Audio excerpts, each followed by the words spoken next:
नमस्कार, live cities के night bulletin दिन भर बिहार में आपका स्वागत है। खबरों की शुरुआत करेंगे, लेकिन उससे पहले एक नजर डालते हैं आज की सुर्खियों पर। पैतृक गांव पहुंचे नीतीश कुमार, पिता की पुण्यतिथि पर अर्पित की श्रद्धांजलि। बिहार में 2 से 13 फरवरी तक होगी इंटर की परीक्षा। तेजस्वी यादव नेता प्रतिपक्ष घोषित, बैठक में लगी मुहर। पटना में बीजेपी का विजय अभिनंदन समारोह, कार्यकर्ताओं को किया गया सम्मानित। बिहार कांग्रेस कमेटी की 1 दिसंबर को बैठक, 14 को प्रदर्शन। बंगाल में कानून व्यवस्था पूरी तरह ठप, गरजे मनोज तिवारी। बीएलओ की मौत पर पप्पू यादव का भाजपा पर हमला।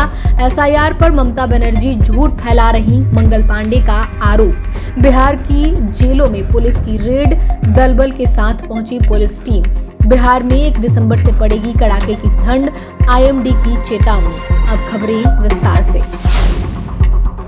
10वीं बार शपथ लेने के बाद सीएम नीतीश पहली बार अपने पैतृक गांव पहुंचे। मुख्यमंत्री नीतीश कुमार ने अपने पूज्य पिता अमर स्वतंत्रता सेनानी स्वर्गीय कविराज राम लखन सिंह की पुण्यतिथि के अवसर पर अपने पैतृक गांव नालंदा के कल्याण बिगहा जाकर कविराज राम लखन सिंह स्मृति वाटिका में उनकी प्रतिमा पर माल्यार्पण कर अपनी भावभीनी श्रद्धांजलि दी और उन्हें नमन किया। मुख्यमंत्री ने अपने माताजी स्वर्गीय परमेश्वरी देवी एवं धर्मपत्नी स्वर्गीय मंजू सिन्हा की प्रतिमा पर भी माल्यार्पण कर उन्हें भावभीनी श्रद्धांजलि अर्पित की। साथ ही नीतीश कुमार के बड़े भाई सतीश कुमार ने कहा कि परिवार को इस बात से कोई आपत्ति नहीं कि निशांत कुमार मंत्री बने या नहीं, लेकिन वो चाहते हैं कि वह सक्रिय राजनीति में जरूर आए। सतीश कुमार ने स्पष्ट कहा है कि वे स्वयं मुख्यमंत्री नीतीश कुमार से बात कर निशांत को सक्रिय राजनीति में लाने की सलाह देंगे। उनके मुताबिक निशांत चाहे मंत्री बने या नहीं, लेकिन राजनीति में उनकी सक्रिय भूमिका जरूरी है। बिहार विद्यालय परीक्षा समिति ने साल 2026 की मैट्रिक और इंटर परीक्षा का कैलेंडर जारी कर दिया है। बोर्ड के अध्यक्ष आनंद किशोर ने प्रेस कॉन्फ्रेंस कर परीक्षा तिथियों की घोषणा की है। इंटर की परीक्षा 2 फरवरी से लेकर 13 फरवरी तक चलेगी, वहीं मैट्रिक की परीक्षा 17 से लेकर 25 फरवरी तक होगी। इस बार परीक्षा में कई प्रकार के नए तकनीक का इस्तेमाल बिहार बोर्ड की ओर से किया जा रहा है। एआई चैट बोर्ड का प्रयोग इस बार बिहार बोर्ड की ओर से किया गया है। इसका फायदा छात्रों को मिलेगा। मोबाइल ऐप के माध्यम से इस बार छात्रों को सभी जानकारी मिलेगी। एआई के डुप्लीकेशन का पता लगाया जा सकेगा। मैट्रिक और इंटर मिलाकर लगभग 25 लाख छात्रों ने आवेदन किया है। बिहार विधानसभा के आगामी सत्र और महागठबंधन की भावी रणनीति को लेकर राजद और कांग्रेस के नेताओं ने अपनी स्थिति स्पष्ट कर दी है। महागठबंधन विधायक दल की बैठक में सर्वसम्मति से तेजस्वी यादव को नेता चुना गया है। इस बैठक में राजद, कांग्रेस और वाम दलों के विधायक शामिल हुए और उन्होंने एक स्वर में तेजस्वी के नाम का समर्थन किया।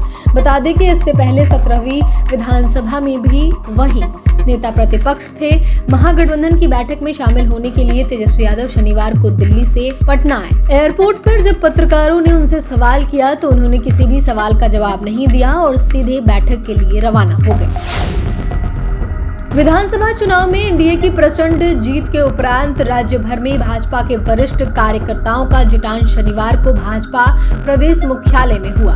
भाजपा चुनाव प्रबंधन विभाग के बैनर तले अटल बिहारी वाजपेयी सभागार में आयोजित समारोह में पार्टी के कार्यकर्ताओं को साफा पहनने के साथ ही अंगवस्त्र एवं स्मृति चिन्ह भेंट कर सम्मानित किया गया। भाजपा द्वारा फरवरी 2025 में इन कार्यकर्ताओं को गुरमंत्र दिया गया था, बूथ जीतो तो चुनाव जीतो और सबका साथ सबका विकास। इसी मंत्र के साथ उन्होंने पूरे समर्पण से अपने अपने बूथ पर चुनावी रणनीति को लागू किया, जिसका परिणाम पार्टी को बड़ी जीत के रूप में सामने आया।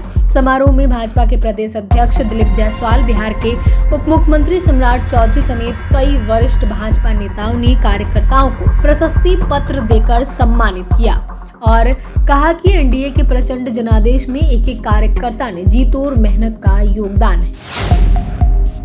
मल्लिकार्जुन खड़गे के आवास पर कांग्रेस की बैठक हुई। इसमें राहुल गांधी ने सभी विधायकों को बिहार विधानसभा सत्र के दौरान वोट चोरी का मुद्दा तेजी से उठाने को कहा। साथ ही बिहार कांग्रेस कमेटी 1 दिसंबर को कांग्रेस मुख्यालय सदाकत आश्रम में बैठक आयोजित कर रही है। इस बैठक में शामिल होने के लिए प्रदेश कांग्रेस के सभी जिलाध्यक्ष और कार्यकारी अध्यक्ष के साथ प्रमुख मोर्चा और संगठन प्रमुख को मुख्यालय पहुंचने का निर्देश दिया गया है। इस बैठक की अध्यक्षता बिहार प्रचार कांग्रेस के अध्यक्ष राजेश राम करेंगे। 14 दिसंबर को वोट चोरी के खिलाफ राष्ट्रीय स्तर पर विरोध प्रदर्शन की रैली का आयोजन दिल्ली में होना है। सुनिश्चित हुआ है कि इसकी तैयारी को लेकर भी इस बैठक में अहम चर्चा होगी। बैठक में कांग्रेस पार्टी के द्वारा चलने वाली आगामी योजना व कार्यक्रमों पर भी चर्चा होगी।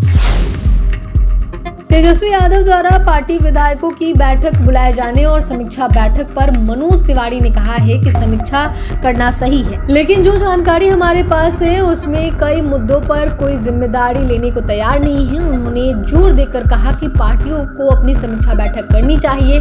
बिहार में नए गृह मंत्री बनने के बाद बुलडोजर कार्रवाई को लेकर उन्होंने स्पष्ट किया कि यह किसी व्यक्ति या पार्टी का नहीं बल्कि कानून का एक्शन है। उन्होंने कहा कि लॉ का एक्शन किसी पर भी हो सकता है। पश्चिम बंगाल की स्थिति पर उन्होंने कहा कि जिस तरह ममता बनर्जी ने बंगाल की हालत की है वह गंभीर है और चुनाव आयोग को वहां का दौरा कर हालात समझने चाहिए। उन्होंने जोड़ा कि बंगाल में कानून व्यवस्था पूरी तरीके से ठप हो चुकी है। पूर्णिया से सांसद पप्पू यादव ने बीजेपी पर हमला बोलते हुए पप्पू यादव ने कहा कि बीजेपी की हरकतें जनता के खिलाफ है। यूपी में आम लोगों के घरों में जो कुछ हुआ पूरा देश देख रहा है। बंगाल और मध्य प्रदेश में 9 बीएलओ की मौत हो चुकी है। देश में मारने मरने की स्थिति तैयार की जा रही है। हालात लगभग गृह युद्ध जैसे हैं। उन्होंने आरोप लगाया कि गरीब, दलित और जमीन माफिया से जुड़े मामलों में अधिकारी लाभ पा रहे हैं और भाजपा सरकार इन्हें संरक्षण दे रही है। उन्होंने कहा कि सोमवार को सदन चलेगा और विपक्ष हर मुद्दा को मजबूती से उठाएगा। उन्होंने दिल्ली के प्रदूषण पर भी गंभीर मुद्दा बताया। पप्पू यादव ने कहा कि छोटे छोटे बच्चों के फेफड़े खराब हो रहे हैं। राहुल गांधी ने इस मुद्दे पर सभी से मिलकर समाधान के लिए बैठक की है। बिहार सरकार में मंत्री और भाजपा के नेता मंगल पांडे ने शनिवार को पश्चिम बंगाल सरकार पर जोरदार निशाना साधा। उन्होंने कहा कि पश्चिम बंगाल में मुख्यमंत्री ममता बनर्जी के नेतृत्व में एक अराजक सरकार काम कर रही है, जिसका मकसद लोगों को परेशान करना है और घुसपैठियों को संरक्षण देना है। मंत्री मंगल पांडे ने पटना में मीडिया से बातचीत करते हुए पश्चिम बंगाल सरकार का मकसद जो लोकतंत्र के हित के बारे में बात नहीं करती है उसका विरोध करना है और लोकतांत्रिक प्रक्रियाओं और व्यवस्थाओं का विरोध करना है। उन्होंने कहा कि अभी भी वहां के मुख्यमंत्री ममता बनर्जी अपने लोगों को भड़काकर और अपने शासन प्रशासन पुलिस तंत्र का गलत इस्तेमाल कर लोगों को डराकर एसआईआर के काम को प्रभावित करने की कोशिश कर रही है। चुनाव आयोग ने जिस प्रकार से बिहार में काम किया है, बिहार के एक भी व्यक्ति का नाम मतदाता सूची से नहीं छूटा था, वैसे ही काम पश्चिम बंगाल में हो रहा है।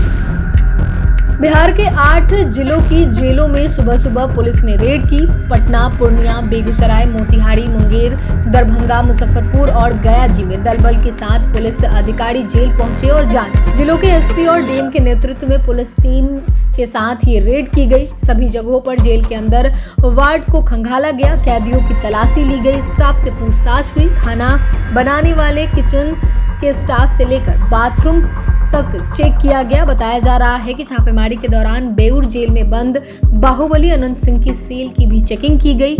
डिप्टी सीएम सम्राट चौधरी ने कुर्सी संभालते ही कहा था, अब जेलों में सख्ती बढ़ाएंगे, अंदर मोबाइल कैसे जाते हैं इसकी जांच होगी, बाहर से खाना जेल के अंदर नहीं जाएगा।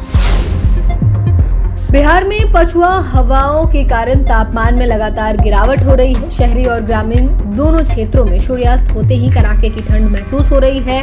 मौसम विभाग के अनुसार पश्चिमी विक्षोभ भी एक्टिव हो गया है, जिसके चलते बिहार के कई जिलों में ठंड बढ़ने की संभावना है। तेज ठंड और शीतलहर जैसी स्थिति बनी रहेगी। इसके अलावा मौसम विभाग ने इसे लेकर अलर्ट भी जारी किया है। मौसम विभाग के अनुसार प्रदेश में 1 दिसंबर से पश्चिमी विक्षोभ का असर दिखने लगेगा।